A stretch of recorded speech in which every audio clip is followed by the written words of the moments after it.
Home run? Italians. Yes. 4-0 Italy. Oh, 5-0. Gialluna spaghetti pizza linguine baba da boopy. Oh.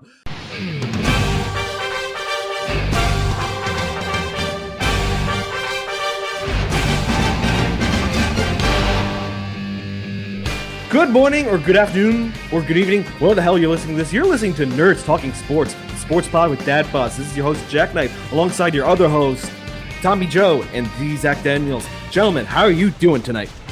I'm doing. A little PO'd at Horizon, but I'm doing. Oh boy. PO'd? You're topo'd? I'm topo'd. I'm totally pissed off, man. I'm doing good. We have this green screen, but I don't think it'll suffice. I'm currently in the most uncomfortable slouch position humanly possible, very close to my camera. But I got Gritty looking down upon me, and yeah, I'm in Citizens Bank Park. So life's good. Yeah, Zach, are you a Flyers fan now, or have you fully joined all Philly sports teams fandoms now, or? Well, I mean, I kind of pay attention to the Flyers. Like, if I'm looking in, because, I don't as much in hockey, but whenever I try, I look at the Flyers. But, they've been kind of for years. And even this year, I know they got Mitchkov, but there's some drama going on with him and Tocchet. And it sounds like the fans don't like Tocchet because some of the calls I've heard have been ridiculous. What are you looking You at? like Gritty, don't you, Zach? Yeah, well, I mean, how could you not like Gritty though? Seriously. Yeah, I still love the fact that when he came out, Philly fans are like, "This is the most ridiculous looking thing I've ever seen. It's like a Muppet on crack." And then I refer to him as a meth Muppet. No, and then every other fan was like, "Wow, this is the most ridiculous thing I've ever seen. It's like a Muppet on crack." And every Philly fan was like, "Don't you talk about our mascot that way?" And then it eventually just caught on, and I think they just embrace how ridiculous it is, and it works for Philly. It couldn't be anything else. No, he's basically like the young. He's like the messed up nephew of the Fanatic. Mm-hmm. That's one way to look at it. But also, if you follow him on social media, and I know every mascot is kind of funny, but when Gritty does stuff, it's outrageously hilarious. Some of the stuff they've done has been so fucking funny. It's amazing. So, yeah, I'm a big Gritty fanatic. That was so good. That's the name of this episode. Easy Buster. I see what you did there. But yeah, I'm kind of annoyed at the Flyers right now because, they played the Rangers and, they didn't beat the Rangers. They let the Rangers win. I want the Rangers to have better odds at getting that number 1 overall pick. Since the Olympic break, their record is 4-1-2 or something. And Alexis Lafreniere has been on fire. He's got 9 points with 5 goals in 5 games, 13 points, 8 goals in the last 10 games. Panarin left and he just popped off. He's popping off on the line with Zibanejad and Gabe Perreault. Gabe Perreault's doing great in his own right with 7 points in his last 5 games, including 3 goals. I'm encouraged by what I see with the Rangers, but still, I want Gavin McKenna. And listen, it's not like the NFL where it's okay, worst team automatically gets it. They're not out of it, but still, you want those higher odds. But of course. But before we talk about anything else, I think it's time to fulfill our sponsorly duties. This episode of NTS is brought to you by Recoil Garage, your local diesel fleet and performance specialist right here in Howell, New Jersey. Recoil Garage handles everything from everyday repairs to high-performance builds. Over 15 years of mechanic experience, we've got the skills to keep you moving. With expensive experience and a background in diesel fleet service, Recoil Garage delivers quality you can trust. Comprehensive vehicle services such as motorcycle and power sports service, automotive repair, performance upgrades and custom builds, diesel diagnostics and repair, marine and boat repair work, and fleet maintenance programs. Whether it's your weekend toy or your daily driver, we treat every vehicle like our own. You can support the brand with Recoil Garage merch, which is available too. T-shirts, hoodies, and sticker packs straight from the online store. Visit recoilgarage.com. That's recoilgarage.com to book your service today. Pretty good. Right. I'm digging it. I don't think it was as good as the last one. No, but the last one was peak. Yes, I mean, I set the bar way too high. You totally mocked yourself last time. I forget what Mogs means. But yeah, Fuck you, Tom. Fuck you. we're 2 or 3 days into NFL free agency at the time of this recording, which is Wednesday, March 11th. I think we're just going to stick to recording on Wednesdays. But we always end up recording on Wednesdays. And, in a little bit, I guess we could talk about our favorite team signings, but there's some drama already. The Baltimore Ravens acquired Maxx Crosby in a trade with the Las Vegas Raiders. Or so we thought, because I think it was last night or the night before. Zach, was it last night or the night before? Yes, last night. The trade was rescinded after Maxx Crosby failed a physical. So, Zach, do you want to go into details about this? The details are honestly pretty much as far as we know what you just said. And the only other detail is the rest of the NFL is, put it bluntly, fucking pissed off. Dude, they really pulled like the Raiders needed to say no trade backs or something. Like there was who does this? But apparently the Ravens have a history of this. There was several years ago they had an instance with a guy where they were going to sign this guy named Grant. His last name was Grant.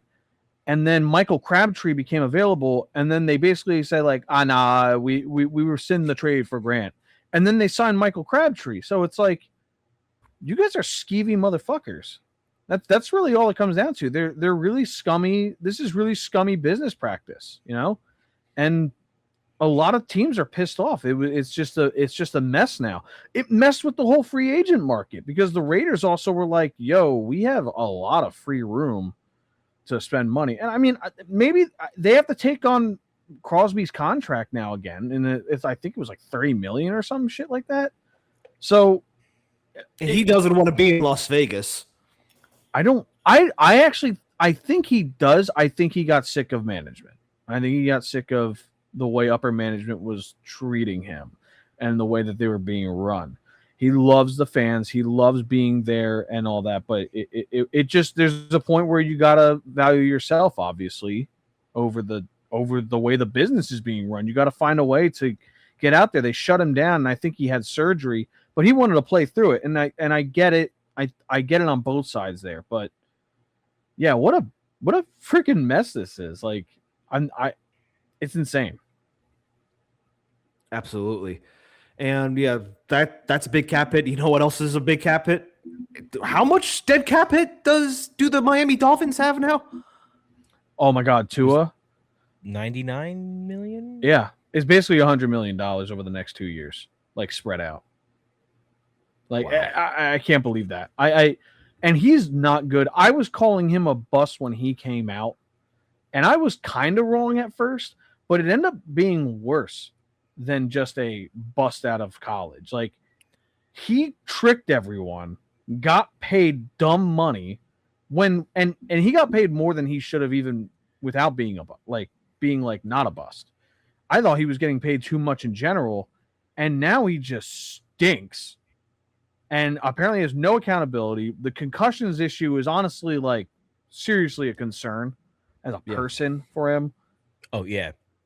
Like, and now he's just draining Miami of all their money for the next 2 years. That's crazy. But they got Malik Willis from the Packers. That should be a decent placeholder, I guess. But yeah, placeholder. Tua's gone to the Falcons. I was fully expecting him to become a New York Jet, because that's like, oh, this guy's brain is made of gelatin. Oh, you are overqualified to be a New York Jets quarterback. But that's not what happened. What happened with the Jets? I mean, so far I like the moves they made overall. I mean, I hate that they lost Nick Folk. I'm sad they lost Quincy Williams. Michael Clemens could kick rocks. So could John Mechie. But they traded for Minkah Fitzpatrick, which is awesome. They brought back DeMario Davis. They brought in Deshaun Wright from the Bears. I mean, they're making the defense better. It is great because last year they couldn't stop a nosebleed. I mean, I don't know how much better they'll be. I mean, I don't think they really could have gotten much worse. But, any step in the right direction is good. And they brought back Geno Smith, They drafted him in 2013, 14. I forget which year specifically. Funny enough, my dad, my dad has his own prediction, which I'll get into later. My dad was backstage at the NFL draft, and he just saw Geno Smith. Was like, something about this guy, like he just looks like a putz. You know what? The Jets are going to draft him. And the next day, they did. I don't know if he's going to want me telling that how they think about it, but whatever. But why would he not want you telling that? That's brilliant. know. He's fucking Nostradamus on that shit. Yeah. That's awesome. But listen, I don't necessarily like the move. The sad thing is, Geno Smith. Does your dad have an opinion on Woody Johnson? Of course he has. He doesn't like Woody Johnson. No one likes Woody Johnson. Does he think he's going to no longer be the Jets owner? I mean, he might. He might be able I to can only hope. happen. I mean, I can hope. But what was I going to say? Oh yeah, Geno Smith's one great season with the Seattle Seahawks. You know, he's been a journeyman, but his one great season with the Seattle Seahawks would have been the best season in Jets history if he put up those numbers with the Jets. And listen, I'm just going to tell myself, it's just a placeholder. It's just a placeholder. We have to bite the bullet again another year. Like I believe that would be like 16 years now, no playoffs. But we'll see. But again, my dad, he predicts that with the 16th overall pick, the Jets will draft Ty Simpson out of Alabama. Wait, with the 16th overall pick, right? That's what my dad said. I'd have to go back. Yeah, no. They have 2 first rounders, and one of them is, I think it's 2 and 16. If you get Ty Simpson, I think that wouldn't be bad. I don't think so either. He's probably the most pro-ready quarterback of the ones coming out, but I don't know if he's that good either. And we know the Jets' track record of developing quarterbacks. Yeah, I mean, you got to get it right eventually. But like, think of it this way: you know what the Giants tried to do last season with Jackson Dart. They wanted him to sit, and they had Jameis Winston, they had Russell Wilson, and then the injuries happen, and Jackson Dart comes in, and he does play pretty well. I feel like the Jets are kind of trying to take a similar approach. Another thing to consider: Carson Wentz, as far as I know, hasn't signed with anyone yet. Frank Reich likes him. Frank Reich and Aaron Glenn are on the same roster now, and they were teammates with the Jets in the 90s. I won't be surprised if Carson Wentz does end up in the Jets QB room. I don't recommend it, but I don't think it's the worst backup quarterback in the world. The other guy you brought back, and we can put the video below us on this for real. Dude, you guys brought back Demario Davis, and I just remembered, first off, not only is he an awesome player, but he also was a part of that amazing clip of the Jets dancing all over the field. One of the few clips of the Jets having dignity. I think I went to Maggie's Town Tavern in Little Falls to watch that game with my dad, and then we got home after like halftime and watching that on TV at his house. That's like I said, one of the few instances of the Jets having actual dignity. But Jack, it's a very wholesome clip. It's awesome. It is. But let's not talk about Darren Lee though, who's in that clip. Dude, Tom, you got your quarterback too. I do. Let's talk about that for a second. So the Colts have been making some moves. I know we're trying to trade Richardson. Not sure where that's going. The biggest news: Alec Pierce signed with the Colts. Let me pull it up right here. Alec Pierce. Oop. It's a lot. It is a lot. I don't want to get it wrong. Where is it? I'm gonna guess it's 4 years, 114. I think that was it. It was 4 years, 114. With if he can keep up with what he was doing with Jones, I think that's absolutely deserved. He hasn't had a good quarterback. People, bad numbers. Well, he hasn't had a good quarterback to play with. Look at Jonathan Taylor this season. Yeah. Up until Jones was out. He wasn't doing that last year. No, but he's Jonathan Taylor. I saw Jonathan Taylor is good, but still, you need a competent quarterback at that. Need a position. threat. Yeah. Yeah. But Daniel Jones, I do know, signed a $88 million 2-year deal, which I believe he had 37 million last year. I think that's what I read. I think it was 37. 37 So million this last is year. He was averaging 44. Yeah. He was looking for 50 a year. I know he turned down a 100 million 3-year contract, which actually would have been a loss because that would have been 33 million a year. Yeah, you're But right. it would have been 3 years. You know, he would have had a home for 3 years. I could never imagine being in that position to turn down that kind of money as an average Joe, but geez. You got to know your worth, you know? So. I'm not worth shit. Oh, you are priceless to the podcast. Thanks. Want to make out? After the show. You know, we'll do that in the post show. We'll start charging a membership. Shout out Caleb Hammer. NTS. What are you doing? Colts have also traded for Colby Wooden from the Green Bay Packers. They traded Zari Franklin, I believe, for him. Yep, Zari Franklin. Colts. I think Zaire Franklin. I don't know. Franklin, yeah. I don't know, maybe, but that's a common name. I've never heard of Zari. Either way, I mean, I think I've heard that name, and he's pretty solid too. And I don't know. I'm not sure of the last name, but Blake Groupe, Gurepe. He was signed late in December after Samson was taken out with that season-ending injury. The kicker.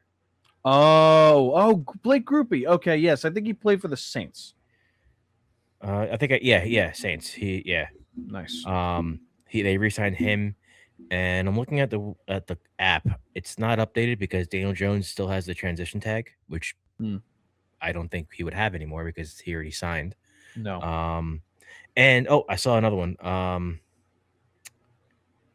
Colts signed Michael Clemens.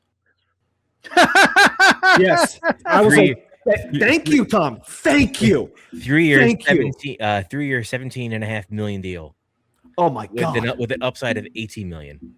So Tom, here's the deal. Sorry. Here's the deal. He's an NFL caliber football player to the most serviceable respect.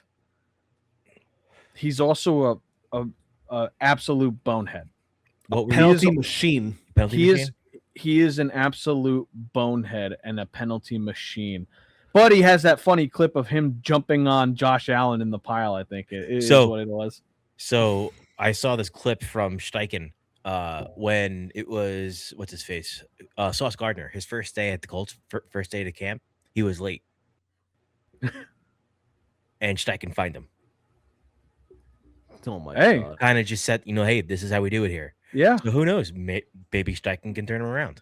Yeah, maybe the culture at the Colts can turn it around. I mean, like, Jack, that's the thing about the Jets for years is we always say that even when they get the talent, sometimes the talent just like Aaron Rodgers looked he didn't have a bad year with the Jets, but by his standard, it was bad. He goes to the Steelers, and he looks noticeably older, but at the same time still puts up a decent season. I don't care what anyone says. I know people hate him. He put up a decent season with them. Listen, at the same time, it wasn't up to his standards when the Jets brought in literally pretty much everyone that Aaron Rodgers asked for. They brought in Randall Cobb. They brought in Devontae Adams. They brought in the offensive coordinator he wanted in Nathaniel Hackett. And, like I said in previous podcasts, I don't blame him for the Achilles injury, but just so underwhelming year two. So when he said after week one, I'm very happy to beat anyone associated with the Jets. Like, listen, I get he's a competitor, but at the same time, don't act like the Jets did you dirty. They did everything they wanted for you, and then they got to the point where it's like, we can't anymore. But so Zach, you're the resident Eagles fan of the chat of the group. What do you think so far? Of my Eagles? Yeah. I mean, he lost one of the exciting whites, if I remember correctly. Cooper? They have no. Cooper's on his rookie deal still, and he's also an All-Pro. He's getting paid. He's gonna stay. We're not doing anything. In my opinion, I believe we are quietly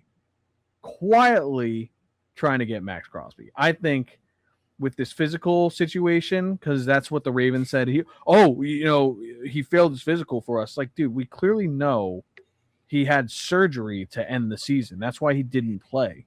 Like, we know why why are you acting like this is news? And then by the way, the Ravens then signed Trey Hendrickson. So what they really did, it was kind of like that wide receiver situation with Crabtree I mentioned earlier, where they found out Hendrickson was still available and they were talking to him, and then they said, oh, you know what? No, the physical, we don't want Crosby. We're going to back out of that deal. We're going to sign Trey Hendrickson. And then today, apparently, also the GM, DeCosta, I think his name is, comes out and says, oh, we wanted to pay both Crosby and Hendrickson. It's like, well, then why the fuck didn't you? Oh, he failed the physical. The dude just had surgery. Yeah, like, dude, and Hendrickson also only played 7 games last year. He's injury prone. What are we talking about? So anyway, the Eagles are just kind of looking to pay their own players. I think the A.J. Brown situation is really what's blocking up Howie Roseman's phone lines and what they're busy with. I think they're trying to figure out a way if we can move them. I don't think they want to. I think their asking price is very high. So I read the other day that they might be willing to take a 2027 first-round pick instead of a 2026. So I think the asking price is high for A.J. Brown. Other than that, I think there's guys that they just can't sign right now. Reed Blankenship, he was the one that we let go. He was a safety. Undrafted free agent. He went to the Texans. Nakobe Dean, we drafted him several years ago out of Georgia, linebacker. He went to the Raiders. The Raiders went on a spending spree. I think the Jets, the Raiders, and the Titans all went balls to the wall in free agency. Yeah, Darren Mogi. I think that's how you pronounce the Jets GM's name. I like what I see so far. Yeah, but no, you know, me being a Jets fan, you know, I have this. I'm basically like, okay, Mogi, you're doing great. How are you going to screw this up? But well, it might not even be. Well, it might not be him doing good. It might not be even him. Remember, it's all about what's on the field too. Like everything he's done on paper seems correct. As for the Eagles, we're really just quiet. We've been really quiet, but we did get Tariq Woolen from the Seattle Seahawks. That was our big 1-year like mercenary signing. See, he's a great cornerback. Now we have 3 great cornerbacks. Tariq Woolen's problem is he apparently last year accumulated more taunting penalties than any team in the league. Oh my Let me repeat that. Just so you understand. Tariq Woolen got more taunting penalties than any team in the league. That's incredible. But I couldn't believe that. I couldn't believe when I heard that. I was like, someone better get in his ear and tell him to shut the fuck up at some point. Like immediately before the season starts. Yeah, I mean, that's kind of like Nashawn Wright. He had 5 interceptions with the Bears last season. That's 5 more than the Jets had all season. Yeah, really. That was an incredible feat to be completed by the Jets. And incredible. Only the freaking New York Jets could accomplish something like that. Dude, you know what's funny? They need to get an interception at home next year. The first interception of the year needs to happen at home. The crowd will erupt. Yes. So. But hey, I think we talked enough football. Let's head to the Diamond. It's not MLB season yet. We're wrapping up the pool round of the World Baseball Classic. And before we get into the topic, I'm just going to start off by saying crisis averted by the United States. Because at the time of this recording, as we're recording right now, Italy is up 6-0 against Mexico. If you saw the cold open of this show, Tom probably edited it that way. Me going... Put it in. Hey, I saw you hit that record button. I was hoping you would record my reaction if they did something. But heading into this game, because the United States lost to Italy last night, Italy is 3-0 right now and about to beat Mexico after beating the United States last night. That put the USA in danger. Now, heading into this game, in order for the United States to advance to the next round with the top 2 teams advanced each pool, in order for the United States to advance, they need to either A, Italy to win, or Mexico, if they were to win, to score 5 runs. So heading into this game, I'm like, okay, bare minimum, we just need Italy to get 4 runs. Because at that point, no matter what happens, USA's in. It doesn't matter if Mexico comes back. They win. At that point, it's just like, okay, which one of them gets eliminated? Italy or Mexico? At this point, it's like winner of this game, the loser of this game gets eliminated. Correct. And at the opening clip of this episode was me going crazy. It was 3-0 at the time, but Jacob Marcy singles on a ground ball that, short hops the second baseman of Mexico. That drives in 2 runs, which is more than the threshold, and that seals the deal for the United States. So, heart attack averted, but it could have been really, really bad. Because apparently, after the United States beat Mexico, Mark DeRosa, the manager of Team USA, who, by the way, isn't the manager of an MLB team, which I guess isn't totally surprising considering we're in the middle of spring training, he thought the USA already punched their ticket after beating Mexico the night before. And Zach, do you want to summarize that? Yeah, sure. Let me clean up everything real quick. So, 1,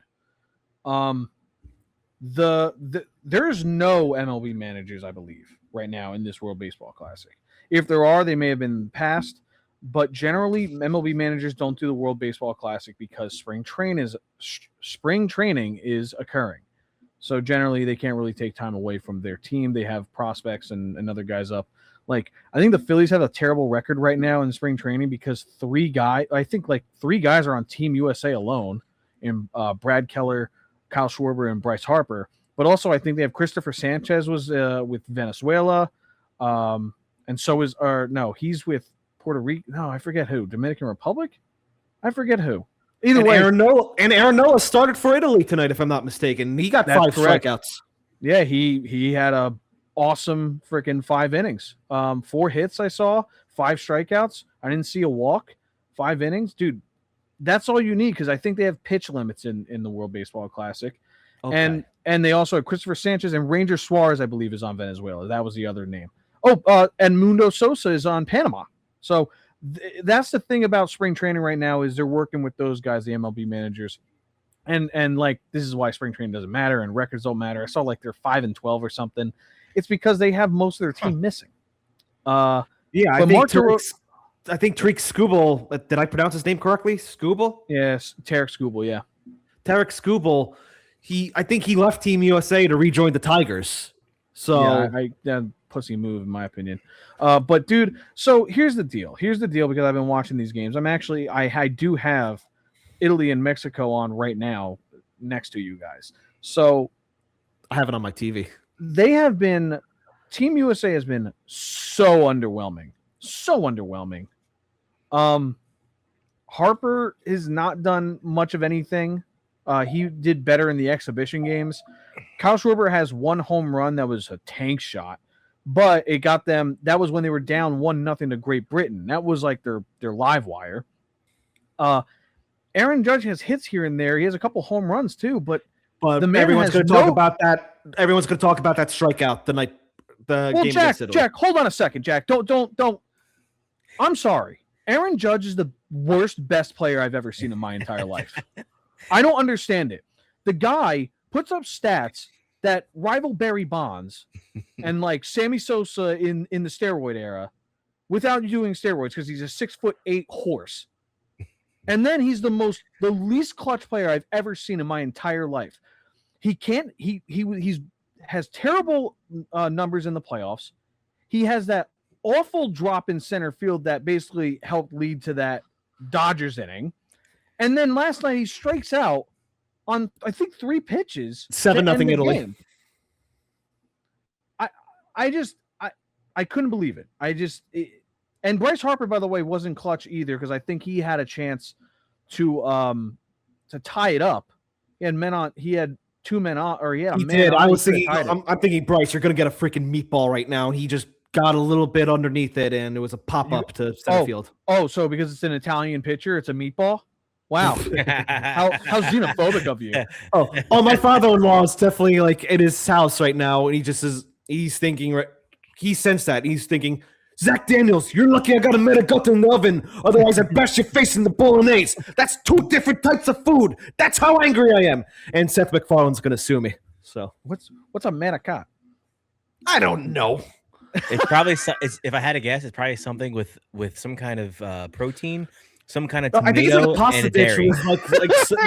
with like a wheat. cheese stuffed in it. No, Dude, it like, might Like similar Dude, to a here's the stuffed thing. shell, I think. yeah, I love I all. think it's like a stuffed shell. Yeah, so it's basically like big noodle with cheese and sauce. So, that's Jack, what it is. do you know who the pitching coach is for Team USA? Yeah, Andy Pettit. Yeah, because I was doing it, and it looks like all the managers are pretty much former MLB players. Yeah, and what was I gonna say? The only solace I took in the losing to Team Italy last night is, well, there's 2 solaces I take out of it. One, most of them were Americans anyway, other than maybe like It's a handful American of them. Team 3. I mean, Basic, I was telling you guys basically- this before. The World Baseball Classic is essentially Latin countries versus America versus Japan. Pretty much. yeah. Pretty much.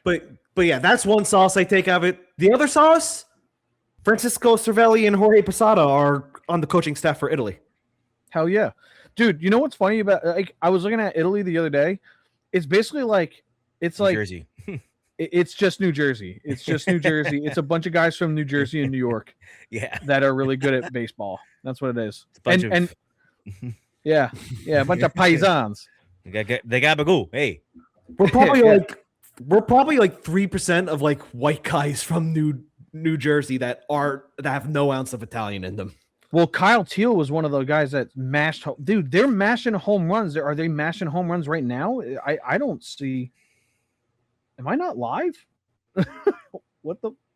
I have to bring it Am I back not up, live? but I'm I not have to- live. I'm definitely not live. Great. I have to bring it either back way, up. There's definitely at least a couple. Yeah, it's there's at 7-0. least 2 home runs.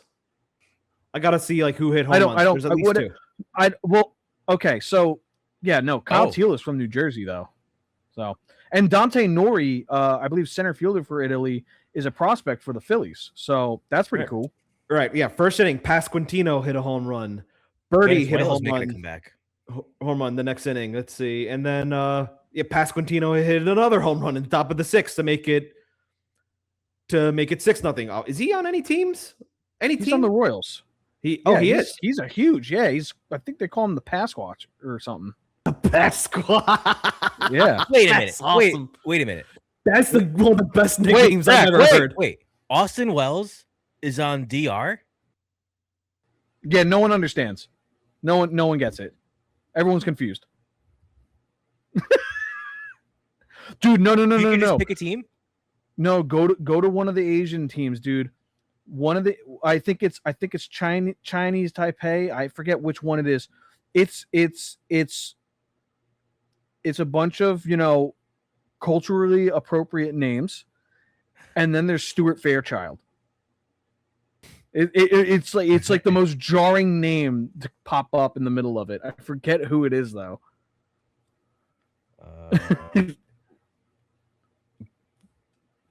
But all right. Oh, what is it? Dead air. Dead air. But yes, I think we basically covered all the bases. Actually, no, we haven't covered all the bases. Mark DeRosa, you got lucky here, and you started your B team when you haven't clinched a spot yet. You should know better. Maybe he didn't know. You should know. We Tom, clearly Tom, didn't. Tom, It's like Tom. nobody knows. Well, Tom, Tom, you'll appreciate this reference. I don't remember what year it was. It could be 2000s, 90s. Mark Martin at Bristol in the 90s. Busch Series. Yes. Caution laps. He's about to win the race. Just take the checkered flag on the yellow. He goes to pit road On with the white one lap flag. left. Yes. Yes. Takes the white flag and goes to pit road and loses the race. Yeah, Mark Let's talk DeRosa about this. basically Yeah. did that here. But I think that just goes to show, like, think about the hockey in the Olympics, or at least for the men. Who was the coach? Mike Sullivan, 2-time Stanley Cup winner. Who's the coach for men's basketball in the Olympics? I remember it was Mike Krzyzewski, but I think he retired, but I imagine they got another NBA caliber coach there, or at least a college coach with a lot of prestige like Mike Krzyzewski had. World Baseball Classic, I think they're still trying to like build itself up to, that type of reputation, which I want it to do because I've loved this tournament. So this is like the first time like I've ever like fully paid attention to this tournament, and it's been great. And I look forward to the next round. And this is per Talkin' Baseball on Instagram. That's one of John Boy Media's Instagrams. If this score holds up, you know what the matchup in the quarterfinals is going to be? If Italy holds on and wins? What? United States versus Canada. Oh, perfect. You mean America Perfect. 4? Oh my god! But just think about it. We beat Canada in the Olympics for gold medal, both men and women's. They have a chance to like take. We took their game from them. They're going to try to take our game from us. And if they beat us, we'll be like, hey, we still got football and basketball. Actually, no, basketball was invented by Canadian, but it was invented in Springfield, Massachusetts. So, all right. So hold on, Jack. We're not getting a new manager. You're not going to get an MLB manager. You're going to get, dude. Albert Pujols, I think, is the Dominican Republic. Yes. Yeah, he's the manager for the Dominican Republic. Look at the Dominican Republic. Their entire squad, including the managers. I would take the managers right now. Yadier Molina is one of the coaches. So okay, hold on. No, go on, Tom. I got you. So I Googled WBC managers, and then a Reddit thing popped up, and it says, "Can you fire a manager mid WBC?" Yeah. Let's see. Dude, Mark DeRosa's he was born in Passaic, New Jersey. That's why he's to Italian immigrants. He's a double agent. Everybody's a double agent. He's a sleeper cell. Oh my god. He hears Capicola and that activates. He hears Gabagool and he's American. Hey. But I think it's awesome that anytime Italy hits a home run, they have an espresso machine in their dugout. They do the kiss on the cheeks too. That should be like HGH right there. Oh jeez. Like, can you drink? That's probably why they're hitting home runs. Yeah, that's probably why they're hitting home runs. They're awake. I mean, cheating has happened in that dugout. They're playing at what used to be Minute Maid Park. I forget what the Astros Stadium is called now. Those boys are juiced, literally, on caffeine. Dyken Park. All right, but yeah, I think we basically covered all for the World Baseball Classic. Anything else you guys want to touch on? Well, I think we just plowed right through the drama thing. The drama thing. Well, we all wanted to talk about. You wanted to talk about recent drama, right? Well, so hold on a second. So here we go. This is what I was thinking. With this drama between the Raiders and Ravens, every sports league. What, Jack? By the way, my fault. I know you want to talk about this like after we were talking about the NFL. Next time I'm about to do something like that, Zach, tell me to shut the hell up. Okay. Shut the hell up. All right, so listen. We have drama going on off the field between the Ravens and Raiders. And it just makes me think there's just always drama off the field at some point, but for some team, for some player. That's why we have sports news now. That's why ESPN basically was created. We get this shit like firsthand, like we see it immediately now. I feel like back in the day, the story about Nick Castellanos bringing a beer into the dugout, that wasn't a problem in the 20s because beer was just in the dugout. Literally. So now I'm thinking, what's a drama that happened to your team or just one that you remember vividly? It doesn't have to be your team. See, mine does come back to my team just because the Eagles always have to have drama. Philly teams, I think, always have to have drama in general. But fix my green screen. I'll never forget when Chip Kelly existed and basically had a one or two good years. I can't even remember how long he was here because I just remember the last year was so bad. Because the last year, he traded away Jeremy Maclin, Deshaun Jackson, and LaShawn McCoy. Basically, three offensive weapons who were fucking awesome with the Eagles. I believe LaShawn McCoy is their all-time leading rusher. And then he traded away Nick Foles, or just got rid of Nick Foles and Mike Vick, and then got Sam Bradford.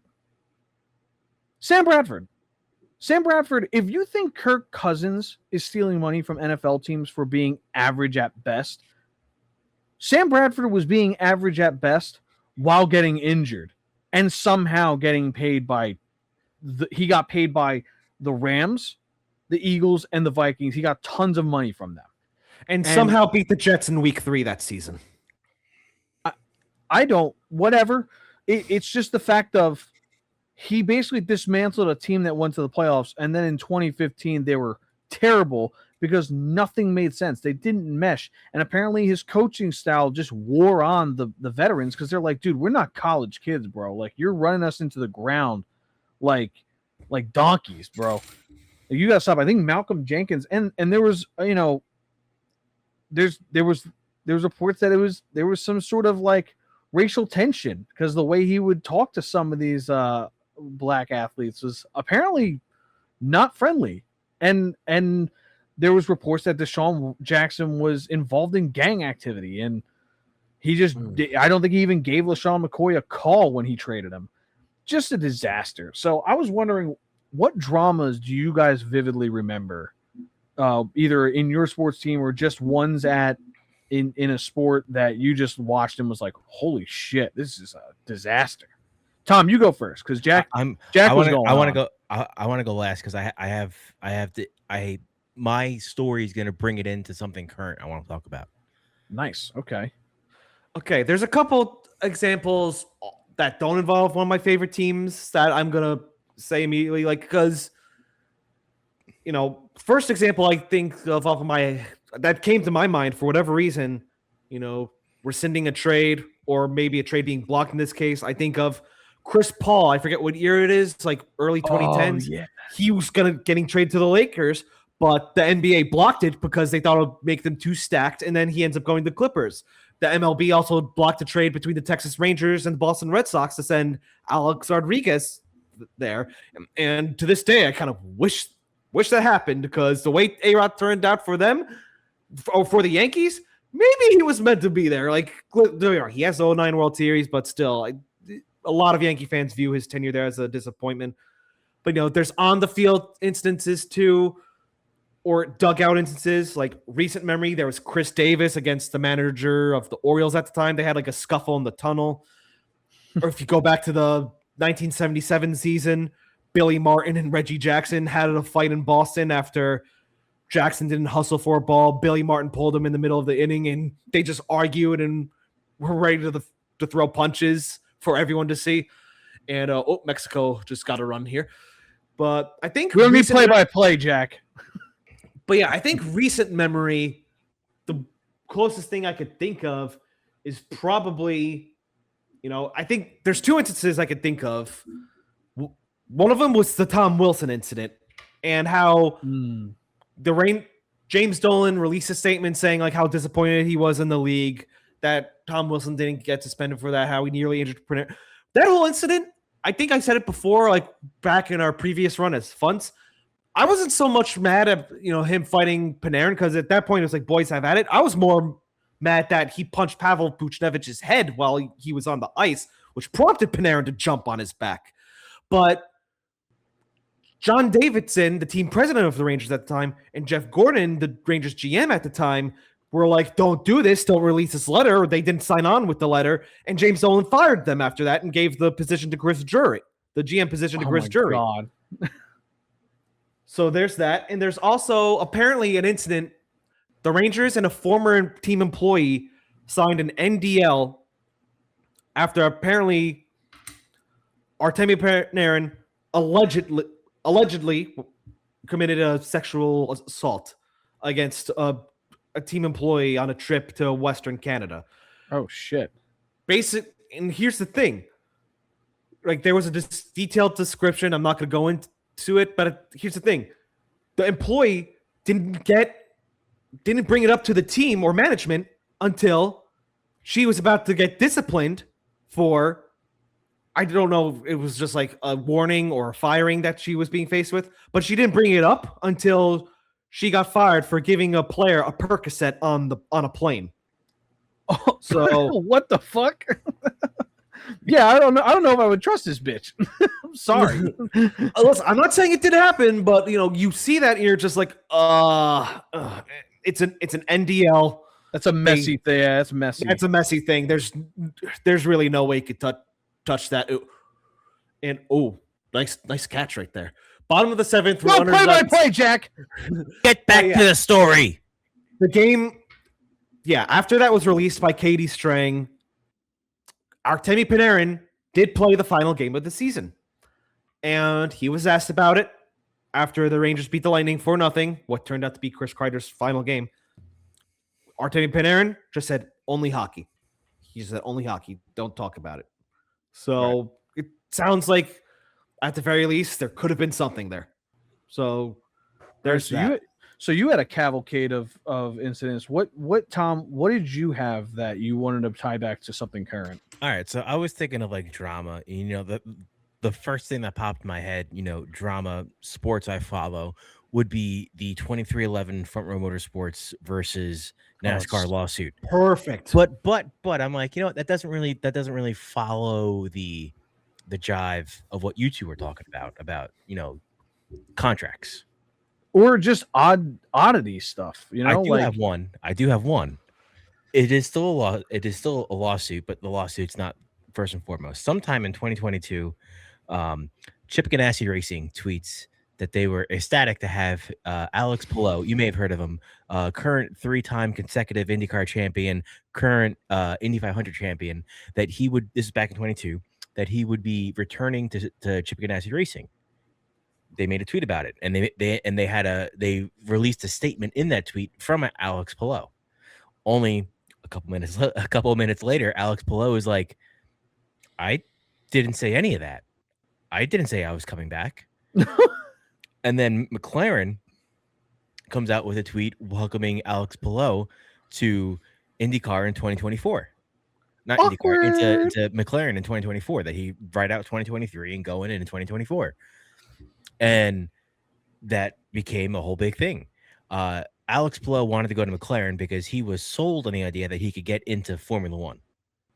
Now, not to get into the specifics here, but to race in Formula One, you need to get a super license, and there's a point system to get a super license.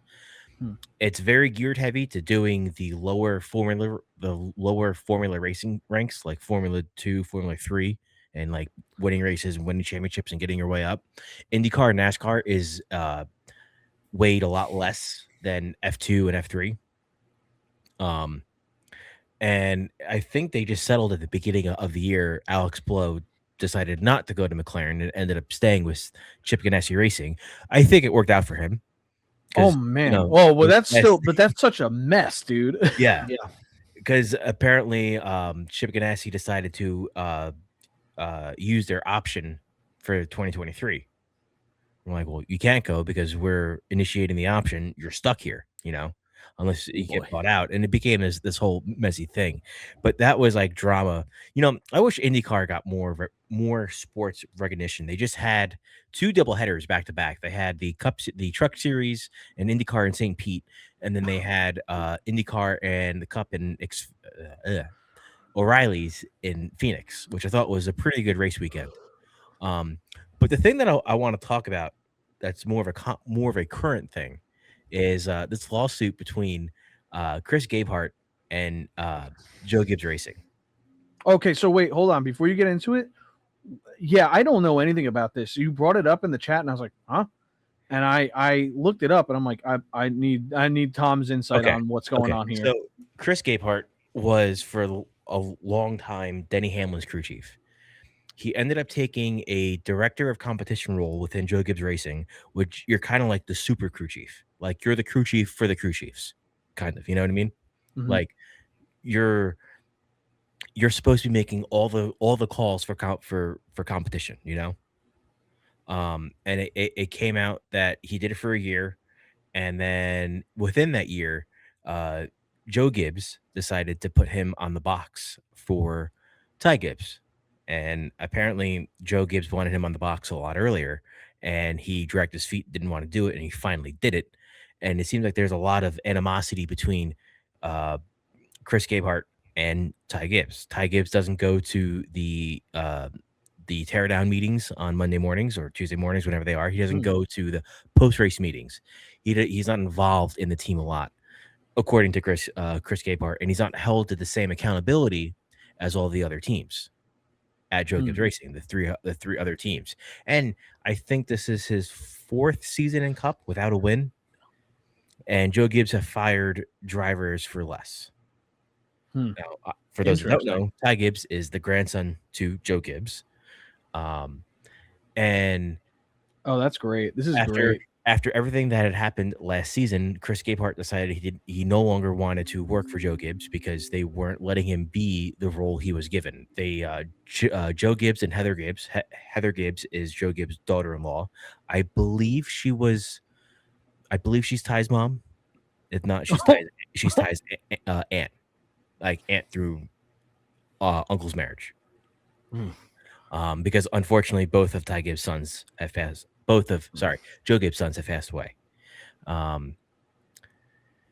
And he was like, I don't want to do this. I'm not given the control that I want of the racing. I want to be able to go somewhere where I can, be in control.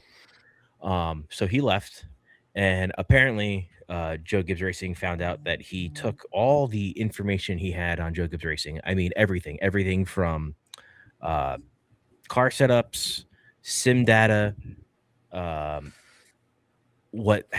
team payroll, like literally everyone from his payroll down to like the janitor, how they get sponsors, how sponsors pay, like literally everything he could get ended up on a personal Google Drive in a folder named Spire. Yeah. We did talk about this, and that's just such a. Now I remember it's coming back. There's more coming out. There's more coming out. NASCAR put not NASCAR. Sorry, Joe Gibbs called for a TRO to be placed on him, so he can't work with any NASCAR teams until I guess they go to a hearing or whatever. Wow. And I believe he was granted. They were granted the TRO. A lot of legal things with racing now. I guess it's just this is NASCAR season 2. It's NASCAR. But it came out this past weekend that Joe Gibbs hired a PI to follow him around. Oh my god! You made the meme about this. I did. And it's like all they had to do was just let Chris Gabehart do what he wanted to do, and they'd all be fine. They wouldn't have to drag out this lawsuit. Like it just seems so counterintuitive that, like, okay, of course people are going to pick family. You know what I mean? Like, I get that. But like at one point you got to realize, hey, this guy has been here forever. He knows where the bodies are buried. Maybe we shouldn't just let him go. I'm not saying that Joe Gibbs has bodies buried anyway, but you know what I mean. Like he knows where the bodies are buried. He knows it's an expression. He knows the ins. He knows the outs. That's not someone that you just want to let go somewhere else. And dude, he it's also about merit and accountability. That's what it sounds like. Just clearly he didn't like the fact that, you can only take so much favoritism and just leeway other people get that maybe you don't, or, not dishing out punishment to people who probably deserve some kind of punishment for misbehavior or just the lack of responsibility. So yeah, he got tired and he left. But everything after that is just a disaster. This is just a mess. Yeah, it's just I keep saying everything's a mess. We're very early in discovery, and there's only going to be more that comes out from this. And who knows? Because originally Joe Gibbs was suing him for $8 million, and I'm like, $8 million seems kind of low for everything that oh my fucking god, he did it a third time. Jack, shut the fuck up. $8 million seems kind of low for all the information that he potentially stole. You know what I mean? Right. Like, I feel like he took everything to make a turnkey organization. I feel like $8 million is really undervaluing it. So I wonder what's the legitimacy to their claims, Yeah. No, it's this NASCAR has to stop, because I personally, I mean, look, I am now becoming more of a NASCAR fan than I was. I liked it when I was growing up, but I kind of lost interest at some point, and being in this podcast with you, Tom, has really brought me back into it. And I've been watching races all the time, and I think I'm personally enjoying most races. I actually thought COTA was a little bit. I think everyone agrees, like, no cautions, not a whole lot of movement. It was pretty just run of the mill. Everyone just going through, and Tyler Reddick just dominating COTA. And Tyler Reddick didn't win this week, thankfully. No, I will say. The racing this year has gotten better. I thought Phoenix was a very good race, not just for Phoenix. Phoenix was just a good race in general. Phoenix is usually a race where I'm like, oh, Phoenix again, like we have it at the beginning of the year and the end of the year, which it won't be this year. It's going back to Homestead, which now it doesn't really matter because we have a chase again. Yeah. But, it's things are looking up. Unless you're Alex Bowman, then things are looking upside down because you have vertigo. Yeah. Tom, which track do you hate more, Phoenix or Texas? Phoenix. Really? Phoenix. I know Texas is hated. Historically, Phoenix. Interesting. Most hated track, just based on like playing in racing games, the track I always hated the most was Phoenix and New Hampshire. Really? They're just Why New Hampshire? They're flat mile tracks. They're so hard to race in the games. Yeah, you're not wrong. There's no banking, so it's very hard to pass on the outside. Mm-hmm. I hated Pocono. Yeah, again, I hated Pocono, but I like Pocono because No, Pocono is awesome. I have a very endearing. Let me not dox myself here. Very endearing, That's fucking awesome. Yeah, dude. It's just Pocono ticket stub, but great memories, including Ryan Fitzpatrick, Andrew Whitmore, yes, Dale Earnhardt Jr. Dale Earnhardt Jr. Yeah, the Pocono, like as a racer, as a fan, is awesome. But man, when absolutely. I played in the game, I mean, it takes it's still fun. It's just like that's the toughest one with the flat. Like you got to know when to brake. Like I mean, it almost killed Jimmy Johnson. It almost did. That was Watkins Glen. No, it was Pocono. No, it was. Wait. Yes, I think you're thinking of Watkins Glen when he drove in. Yes, that was Watkins Glen. Yes, that's the clip I'm thinking of. Pocono 2017 was a race that killed Jimmy Johnson's racing career. He was never because he won Dover the week before, and he had that really bad wreck in turn 1 at Pocono, and he was never the same after that. Never the same. He hit the driver's side. He hit driver's side. And he's just not been the same. He had his Ricky Bobby moment. He saw the fear. He was done. Well, and then there was also Kurt Busch. He also almost died there because he couldn't remember the crash. Yes. And people were asking him, well, do you remember? Do you remember? And yeah, he could not. People kept asking him. He's like, why are people asking me? Why can't I, like, if I can remember? And then I went back and watched the video and I started shaking. It's like, dude, that's the thing about racing that Elliott Sadler had a really bad wreck there, which apparently there's no video of. All you see is his engine come into frame. And then his car come into frame. Oh, is that the one into the barricade or like the ditch? Yes. Yeah, it's racing the Best Buy car. The 19 ESPN caught him. ESPN caught the very the second because they were panning to someone flipping in the background, and he just goes stop right and like I mean that's crazy. Yeah. Dude, that's crazy. I think I'm watching their correct clip. Like, didn't Jamie McMurray crash like immediately after Jimmy Johnson had that wreck? Basically, Jimmy Johnson began to turn into a turn 1, then looked like his back right tire got flat. I mean, he had brake failure. Yeah. Okay. Okay. He must have hit the wall very hard. Then the slow motion isn't doing it justice. You're talking about Pocono? The Pocono crash. Yes. Yeah. So what happens is that you use a lot of brake in turn 1 and turn 3. You get brake fade, the brakes fail. When that happens and your brakes fail going into turn 1, because that's the fastest part of the track because it's long enough to land straight on. It's in your head. You're like, just let me just turn. But what you end up doing is you end up just driving straight into the wall. What you want to do is you want to turn right and ride into the wall and ride the wall. But your brain tells you, oh, I got to turn. Because Bubba Wallace did the same thing. And Jeff Gordon did there years before Jimmy. Like back, it was still the Gen 4 car when he did it. But yeah, I saw the clip of Jimmy. Dude, It's funny actually, Jack, that you were like the Watkins Glen one, because the thing is, if you watch the Watkins Glen one, you're like, he's dead, like He's dead. Yeah, instantly, yeah. like he's dead, and he got out of the car. He's like, yeah, he got out of the car. But like the Pocono one is it's another thing, like where people forget that racing is super duper dangerous. Like it is. It's the fact that it is. Yeah, and it's the fact that 20 years ago he survived that crash at Watkins Glen, and then 20 years later, or maybe not 20, 15, 20, you get the point. Like 15 plus years later, he survives the Pocono crash that looks not nearly as violent, but it was inside the car. Yeah, he was winded. He got out of the car and sat down. Yeah, it's insane. I mean, again, bringing up Dale Earnhardt, like that crash looks perfectly fine on film, but inside the car, Basler's skull fracture. It was what, 97 where he flipped over, got back in the car and finished the race. Like, yeah, something like that. He walked away from so much.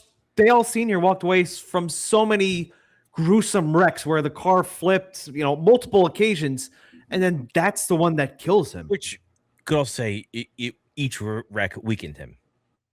Yeah, touche. I mean that can be said too. He was also 49. In the case with Jimmy Johnson, let's just say it was 15 years. He was also 15 years younger. I mean, Zach, how old are you? 32? I am 32, and I feel like my knee is going to fall off some days. The stuff you did 5 years ago, would you even think about doing it today? Absolutely. I don't know. I mean, I'm psychotic, but yeah, no, I would definitely be wary. I'll be sure of that. We're just talking about 5 years. You know what I mean? Yeah, exactly. So it is just funny watching. I saw that Watkins Glen clip, and I was like, "What? How? He flew? He flew into the barricade. He cleared the sand. It's Days of Thunder. Oh boy, this is gonna hurt. Pretty much. So, I think, So we got through the dramas. We got through the World Baseball Classic. Speaking of drama, you know what creates drama? Questions. Yes. Good. What a segue. What a segue by our producer. What a segue. Thank you. Maybe I should put that in the. Maybe we should do credits. Maybe I should do credits. Yes, let's do that. So we only have 2 questions from one person this week. Big sexy Justin. Nice. First question is: in our lifetime. Now, granted, I have not read these questions either, so me reading them is the first time seeing them. In our lifetime, do you think we'll ever see an MLB team go a perfect 162-0 in the regular season? No, not possible. Well, now without, I'll just go first and I'll just go quick because it's going to be kind of a satire take. Now that there's going to be a potential cap, the Dodgers won't be able to. Fair point. Yeah, no, baseball. It's like the record for most wins in a row is 20. Mm-hmm. Think of that. Like, I mean, look, if we ever got to a team, if 20 is the record and we got to a team that won 25 in a row and they started the season that way, at some point I'd start thinking like, this is going to be the end of baseball. This is it. This is all over. It's done. It's not like football where they have like they're playing every day and they're winning every day. Dude, baseball's cooked. We're screwed. It's just give them the trophy. Yeah. Yeah, but what if someone had like 140 wins? Like how do you not make them the champions? Well, that's the funny thing. I think the record is 116. So I mean 140. But like if you have like 140, how do you argue that? Well, I mean the Patriots they'd have to did go. Yeah, I was gonna say 18 wins, 1 giant loss. That's still less than 20 games. I know that's their season, but like if you won 140 games, how the fuck do you say, okay, let's not have the playoffs? yeah. Like because now by going to the playoffs being like, it's okay, we can just beat everyone, and you're all nonchalant about it, and then the other team catches you sleeping, tortoise in the hairstyle. But I know hairstyle. That's what I'm saying. It's just like how do you? And then you get beat by like a wild card for the World Series. Tom's having a moral panic over whether playoffs should even exist. They shouldn't. Go watch Premier League. Go watch Premier League. They don't have playoffs. Yeah, they just make shit up, and then at the end they're like, "You were good. We Here you should go." just have an MLB chase. They chase. MLB chase. Dude, honestly, the chase, or no, not the chase. The playoff system that NASCAR had before really was like the intro to Whose Line Is It Anyway? It's Dude, like, it was so fucking stupid. Like honestly, it was so fucking stupid. I hated the playoffs with everything I had because there was no way that you could be except it's like fucking Penske guys. There was no way that you could be consistently good. Like what Jimmy Johnson did 5 years in a row was skill. They changed the points format every fucking year he won just so he wouldn't do it. And you know what? He did it again. And then he ends up winning 7. And the 7th one, maybe put an asterisk next to it. You could thank Carl Edwards and Joey Logano for that. But like, because his 7th championship was a elimination style format.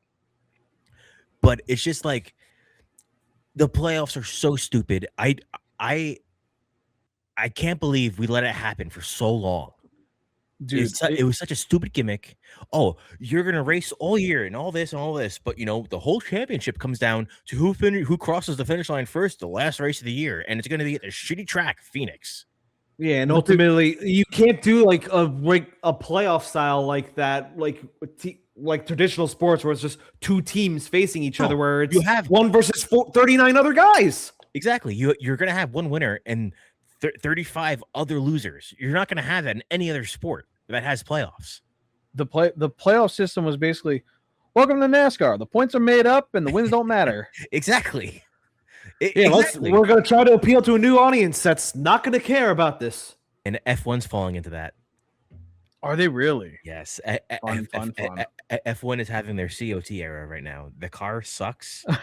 The car is terrible, and because they're trying to chase the drive to survive fan. Yeah. Just how NASCAR tried to chase the boom of the early 2000s. Well, yeah. What's the second question then from Justin? Oh, sorry. No, we got you in a rant on the playoff system. That's great. What are your guys' thoughts on the NFL free agency so far? Also, what are your thoughts on Cal Riley not shaking Riley not shaking Salamander teammate Randy Rosarena's hand as he was stepping up to the plate? No comment. I kind of love it. I mean, I just love, like I said before earlier in the episode, I want the WBC to catch on. I want it to be a tournament that's taken serious. And that goes to show Seattle Mariners teammates, Rosarena on Team Mexico, who I would kill to have on my team. That guy's a dog. Cal Riley's the catcher. He wants to shake his hand. And I don't know what Cal Riley said to him, if he said anything at all. Did he say anything, Zach? Or so I haven't heard anything about it, but no, I already know. Here, say what you were gonna say, because I actually got the updates on that too. Yeah, I do know that Cal Riley said, like in a interview after, it's like once we're back in Seattle, we're brothers again.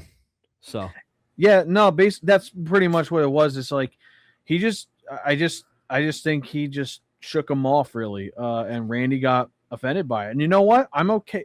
It's kind of I think he kind of went overboard with the response to it.